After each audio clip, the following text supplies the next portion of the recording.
네, 조금 전에 발표됐던 지표들, 물론 GDP는 보합권에서 움직였고 예상치를 만족을 시켰습니다. 뭐 그 이상은 아니지만 소매 판매는 개선이 됐고요. 산업 생산과 고정 자산 투자가 다소 줄어든 모습을 보여줬습니다. 그렇지만 그래도 현재 GDP의 상승분과 함께 코스피 상승 반전했습니다. 현재 0.09% 상승하면서 1872포인트 선까지 올라가고 있는 상황이고요. 코스닥 시장은 534포인트를 기록하고 있습니다. 수급도 한번 확인해 주시죠. 외국인 투자자들 소폭 매도 우위 나타내고 있었는데요. 좀 조금은 좀 돌려놓고 있는 상황이 연출이 되고 있는 상황입니다. 한번 확인해 두시면서 이 중국의 GDP 이 부분이 우리 시장을 끌어올리고 있는 것인가. 과연 지금은 좀 이제 안정될 것이다. 이렇게 봐도 되는 것인지 좀 점검해 보도록 하겠습니다. 네, 그렇습니다. 자, 오늘은 이트레이드 증권 WM 영업센터 정영훈 차장 모셨습니다. 안녕하세요. 네, 안녕하세요. 네, 안녕하십니까. 안심해도 되는 겁니까? 이제 그 예상치에 부합했다라는 소식 전해지니까 조금 낙폭을 줄이는 모습인데 영향 제한적일까요? 예, 일단은 뭐 중국에 대한 그런 예상치에 부합을 했다는 것처럼 중국의 GDP에 대한 그런 영향들은 시장에 좀 충분히 반영이 되고 있는 그런 상황 같고요. 그렇기 때문에 이번 주에 GDP가 뭐 예상 위로 나쁘게 나왔다라고 하더라도 이제 리커청 총리가 경기 부양의 발언이 있었다라고 하게 되면은 그것으로 인해서 주가가 좀 상승 탄력을 받을 수도 있었던 그런 상황이었습니다. 그렇기 때문에 GDP에 대한 그런 영향들은 지금 현재 우리나라 시장보다는 시간이 좀 더 지난 후에 아마도 뭐 미국 시장이라든지 아니면 다른 시장에서 반영되는 그런 모습들을 보고서 그거를 좀 따라갈 가능성이 많다라고 그렇게 생각을 하시면 될 것 같습니다. 특히나 중국 쪽에서 문제가 되고 있는 것들은 이런 산업 생산이라든지 아니면은 GDP 성장률보다는 현재 그림자 금융으로다가 그 대변이 되고 있는 그런 부분들에 대한 그 정부의 어느 정도 긴축에 대한 그런 기조들이 변화되고 있는 모습들이 보이고 있지 않은 상황이기 때문에 중국에 대한 그런 문제들은 우리나라 시장에 뭐 이제 긍정적인 영향을 미치기보다는 이러한 긴축이 어느 정도까지 지속이 되느냐에 따라 가지고서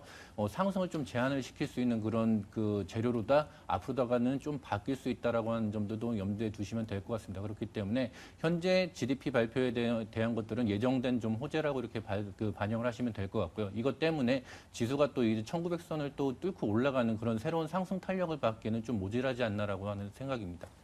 네, 중국 경제가 구조 조정을 겪는 과정에서 나오는 중국 정부의 이런 규제책들이 앞으로 나올 규제책들이 국내 시장에는 다소 부담이 될 수 있다는 점은 염두하시면서 시장 대응하셔야 될 것 같은데, 자 미국 쪽은 어떨까요? 이번 주에 이 버냉키 의장이 상원과 하원에서 각각 17일과 18일에 연설을 앞두고 있지 않습니까? 뭐 특별히 그 전에 FOMC 기자회견 때 나왔던 내용과는 크게 별반 다르진 않을 것이다라는 의견이 대부분이긴 하지만 그래도 저희는 좀 불안하긴 합니다. 이번 영향은 어떻게 될까요? 예, 뭐 많은 사람들이 예측하다시피 아무래도 그 청문회 내용들은 국내 증시에 큰 영향을 미치지 않을 것 같고요. 그 지난주에 얘기했었던 그런 내용들을 한 번 더 반복하는 그런 수준에서 끝나지 않을까라고 생각을 하고 있습니다. 그렇기 때문에 지금 버냉키 의장이 출구 전략에 대한 그런 스탠스를 그 유보적으로다 보고 있다라고 하는 내용들을 그 확실하게 못 박아놨기 때문에 이번 주는 버냉키 의장이 얘기를 한다라고 하더라도 시장에 그렇게 큰 충격이 뭐 상승이나 하락 쪽 양쪽 다 없을 것이다라고 생각을 하시고 좀 평온하게 지나가지 않을까라고 예상을 하고 있습니다. 그러면 중국 쪽 이 소식도 그렇고 미국에 잡혀 있는 그 일정 부분도 그렇고 시장의 영향이 제한적이라면 이제 우리는 실적을 봐야 되는 겁니까? 예, 이제 그렇습니다. 그 국내 기업들의 굵직한 기업들이 실적을 이제 이번 주에도 줄줄이 이제 나올 거거든요. 특히 건설주도 오늘 이번 주에 들어서 이제 많이 발표될 것으로 예상이 되는데 좀 영향 어떻겠습니까? 예, 어닝 시즌에 지금 돌입을 했는데 미국 시장만 놓고 본다라고 하게 되면은 미국 시장은 어닝 서프라이즈가 일어날 가능성이 상당히 좀 높은 상황들입니다. 그렇기 때문에 미국 시장은 추가적으로다가 고점을 돌파를 할 가능성이 많지만은 국내 시장에서는 그 기업들이 실적을 발표함에 따라 가지고서 어닝 쇼크가 일어날 가능성이 상당히 많습니다. 이 얘기는 지금 현재 상황에 미국에서 그 쳐다보고 있는 그런 어닝 시즌이 그 상당히 그 어닝을 상당히 낮게 잡고 있습니다. 이 기업의 이익 추정치를 미국에서도 낮게 잡고 있지만은 국내 같은 경우에는 지금 경기 민감주에 대한 그런 어닝에 대한 그런 기대치를 많이 낮춰놨지만은 실제 발표치는 그거보다 더 훨씬 더 안 좋게 나올 가능성도 충분히 상존을 하고 있는 그런 상황이기 때문에 미국의 어닝 시즌은 국내 증시에 어느 정도 하락을 좀 제한을 할 수 있는 그런 요인은 될 수가 있겠지만은 국내 개별 기업별로다가는 실적 발표를 기점으로 해서 기관이나 아니면 외국인 매도가 충분히 나올 수 있다라는 점들을 염두에 두시면 될 것 같습니다. 그래서 금일 같은 경우에도 뭐 이제 그 그 아침에 좀 낙폭이 컸었던 그런 종목으로다가 뭐 LG 디스플레이 같은 경우가 이번 주에 그 바로 실적이 발표가 되는데요. 네. 그런 종목들이 먼저 많이 빠졌다라고 하는 것들은 기관이나 국내 외국인 그 투자하는 외국인들이 기업 실적에 대한 그런 불안감들을 상당히 좀 가지고 있다라고 하는 것들을 좀 반증하는 그런 모습이 아닐까라고 생각이 됩니다. 그렇기 때문에 지금 현재 상황의 어닝 시즌을 놓고 봤을 때는 어닝 시즌을 뭐 기대를 하고서 미리 투자를 하시는 것들보다는 실적 발표 이후에 외국인이나 기관 투자를 좀 참조를 하셔가지고서 매매 투자 방법을 좀 정하시는 것들이 좋지 않을까 생각이 됩니다. 발표되는 실적에 대해서 외국인들이 어떻게 판단하는지 그것을 분석하라는 말씀이시죠? 예. 네, 알겠습니다. 자, 그런데 저희가 이 업종별로 실적이 어느 정도 나오게 될 것인지도 좀 궁금하거든요. 물론 이번 주에는 건설주가 대부분이겠지만 다음 주에 IT와 자동차주들이 거의 대거 포진해 있습니다. 네. 어느 정도 예상하고 계십니까? 예, IT나 자동차주들은 아무래도 그 국내 수출을 좀 이끌었었던 그런 업종이나 섹터이기 때문에 아마 예상치를 좀 뛰어넘는 그런 실적들이 나올 가능성이 많아 보인다라고 생각을 하고 있고요. 대신에 이제 건설이라든지 아니면 정유학, 철강 같은 기초 소재 부분들이라든지 아니면 은행주 같은 그런 종목들은 예상치보다는 좀 더 안 좋게 나올 확률이 좀 높다라고 생각을 하고 있습니다. 그렇기 때문에 그런 면면이 좀 살펴본다라고 하게 되면은 전체적인 그런 입장에서는 어닝 시즌을 좀 이제 기대를 하는 그런 측면들보다는 좀 피해가는 그런 전략들이 좀 더 유리하지 않을까 생각이 됩니다.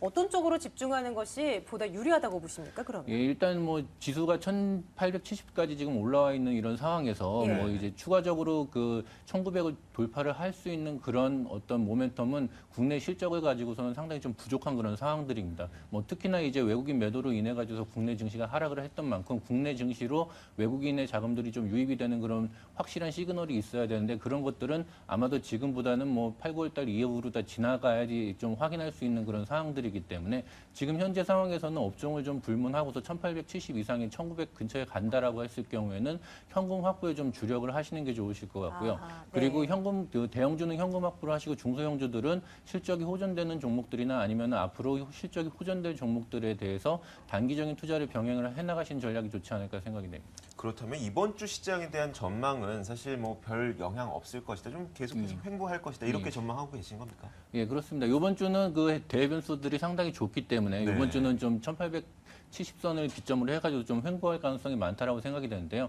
이번 주에 이 횡보를 했을 때 현금 확보를 일정 부분 하시고 그다음에 실적 시즌이 좀 끝난 이후에 다시 또 재매수하시는 그런 전략들이 좋으실 것 같습니다. 네. 상당 부분으로 좀 올라가면 갈수록 현금 비중을 늘려놓자라는 것을 계속 강조해주고 계시네요. 예. 그래도 나는 투자를 하겠다라고 예. 한다면 어느 섹터가 조금은 더 좋아 보입니까? 예, 지금 현재 뭐 일주일 동안 가장 그 분위기가 좋았던 그런 업종으로다가는 예. 뭐 전기차라든지 아니면 2차 전지 2차 전지? 네. 관련주들이 예. 상당히 큰 모습 상승을 보여주고 있는데 근데 너무 많이 오르지 않았어요? 그런 상승의 이면에는 그 미국의 테슬라라고 하는 그런 그 전기차 업종이 종목이 상당히 상승을 하고 있었던 그런 부분들이고 미국에서부터 시작됐었던 이런 전기차들의 그 파도가 뭐 이제 이머징 마켓으로다가 좀 들어올 수 있는 그런 부분들이 있기 때문에 예. 국내에 있는 그 2차 전지 관련주들이라든지 아니면 전기차 관련주들은 전 세계적인 어떤 그런 그 경쟁력을 가지고 있는 그런 업체들이 많습니다. 그렇기 때문에 이런 부분들이 좀 주목을 받는 것들이고요. 이런 측면에서 본다라고 하게 되면은 국내 증시에 이제 그 업종이나 종목을 선택함에 있어가지고서 국내에 있는 상황들을 좀 좁게 보시는 게 아니라 미국에서 얼마나 또 신고가를 갱신하고서 올라가고 있는 그런 종목들이 있는지를 체크를 하시고서 거기에 따라서 파생될 수 있는 국내에 있는 그런 어떤 종목이나 업종들을 좀 선택하시는 그런 방법들이 좋으실 것 같고요. 뭐 2차 전지나 전기차 이외에 뭐 기존에 잘 올라갔었던 LED 관련주들 역시 지금 현재 앞으로 실적이 좋아질 가능성이 많기 때문에 이런 종목들도 지금 요새 주춤하고 있는 상황을 보면서 뭐 저쪽 적점 매수하고 고점 매도를 병행하시는 그런 전략들을 유지를 하시는 게 좋지 않나 생각이 됩니다. 네, 알겠습니다. 뭐 실적 시즌 보내면서 대형주에 관련해서는 현금을 확보하시고요. 나머지 종목들 뭐 전기차, 2차 전지, LED 관련주에 조금 초점을 맞춰보시는 게 좋을 것 같습니다. 자, 지금까지 이트레이드 증권 WM 영업센터 정영훈 차장과 함께했습니다. 감사합니다. 고맙습니다. 감사합니다.